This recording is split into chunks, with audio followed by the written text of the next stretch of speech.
It had been an exciting time on the railway. James had run away without his driver and fireman, but Edward managed to save him. As a reward, the Fat Controller had sent Edward to have his worn parts mended. When Edward came home, the others gave him a big welcome. "It's good to be back," smiled Edward. "Did I miss anything while I was gone?" "Not really," said Henry. "Things have been rather quiet." "Just like James," remarked Percy. "What do you mean?" asked Edward.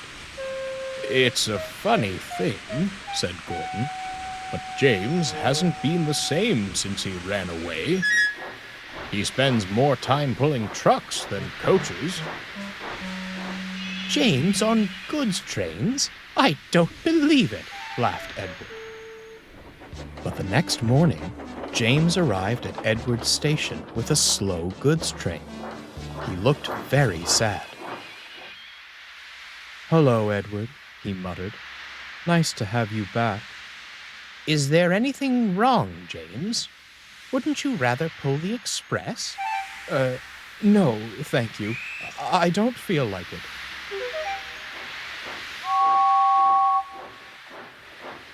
Edward was concerned. That didn't sound like James at all. Later, he spoke to Trevor about it. "I don't know much about railway engines," said Trevor, "but it sounds like James might be afraid of pulling fast trains." Murmured Edward. "You could be right. It must have been frightening for him when he ran away. He might be vain sometimes, but I do feel sorry for him." "He needs something to restore his confidence," agreed Trevor. "But what?" "I don't know," said Edward, "but I'll think of something." One afternoon, James was shunting at the big station. He saw Edward was about to leave with a passenger train. The guard blew his whistle, but Edward did not move. Something must be wrong, James wondered. Sure enough, the station master came over. "Edward is having trouble starting. Could you help pull his train, please?" "Do I have to?" asked James nervously. "Yes, you do. If the passengers are late, they'll complain to the Fat Controller. And you wouldn't want that, would you?" "Oh, very well. I'll try, sir." So James was coupled in front, and they set off.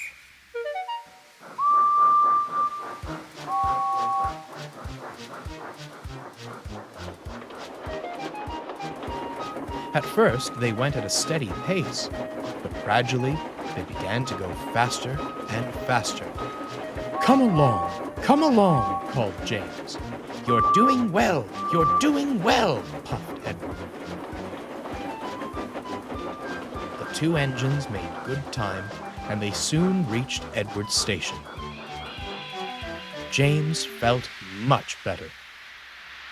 "That was fun," he chuckled. "I'm sorry you weren't feeling well, Edward. I thought all your old parts had been mended." "They have," grinned Edward. "I was pretending to be out of puff." James was surprised. "But why?" "To get your confidence back. You might be boastful sometimes, but you're still a really useful engine." James felt flattered. "You're quite right. Thank you, Edward." And soon, James was back to his old self. Edward was pleased his plan had worked. But the other engines couldn't say the same.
The Fat Controller had important news for Thomas and Toby. I am building a new harbor near the junction, and I would like you two to help. It will be hard work, but I am sure that you will both do well. Yes, sir. We will, sir, said the engines. Thomas and Toby were kept very busy. The workmen needed lots of materials for their building work. Thomas collected steel from the junction, and Toby brought stone trucks from the quarry. At first, Toby managed well with the extra work, but as time went on, his trains became longer and heavier. Even so, he would struggle on until he had finished his journey. "We mustn't let the Fat Controller down," he would say. All the same, Thomas felt sorry for Toby. This is silly. Toby is too old to rush about like this. What we need is another engine.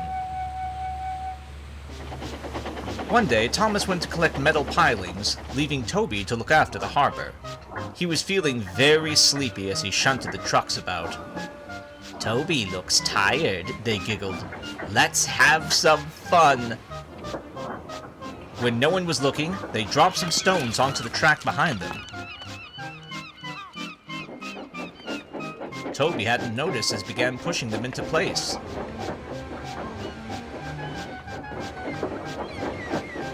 Suddenly, the trucks hit the spilt rock and came off the rails. Stone slabs went everywhere. "Bother!" cried Toby. "We're trapped!" And they were. A few minutes later, Thomas arrived. He was surprised when he saw the mess. "I'm sorry," said Toby sadly. "I wasn't paying attention." "Don't worry," said the foreman. "It was those silly trucks. We must get these pilings passed, though. If only we had a tractor to drag them round this mess." "We don't have a tractor," said Thomas's driver, "but we do have a traction engine. Trevor, could you help us, please?" "Certainly," beamed Trevor.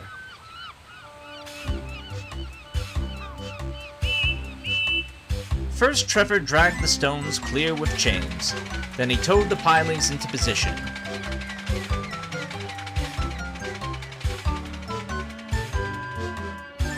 When that was done, Thomas helped Toby to put the trucks back on the rails.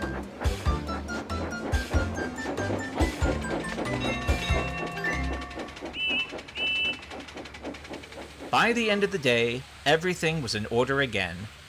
"Thank you, Trevor," smiled Toby. "You don't run on rails, but you are a useful engine." "All the same," said the foreman, "maybe we do need another engine here. I'll ask the Fat Controller to send us one." Toby was puzzled. Does he mean another traction engine? He wondered. How will that help? Trevor can't haul and shunt like me and Thomas can.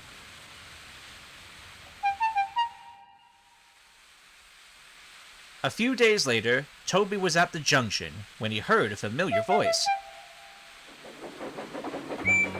"Hello, Toby. You do look tired."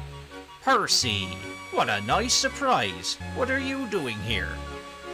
"The Fat Controller sent me," said Percy importantly. "He wants me to help build your new harbor. And when that's done, I'll be working on the branch line from now on." Toby was so pleased that he forgot to feel tired. "Come on, then. Let's get to work." And the two friends went cheerfully away to find their trucks.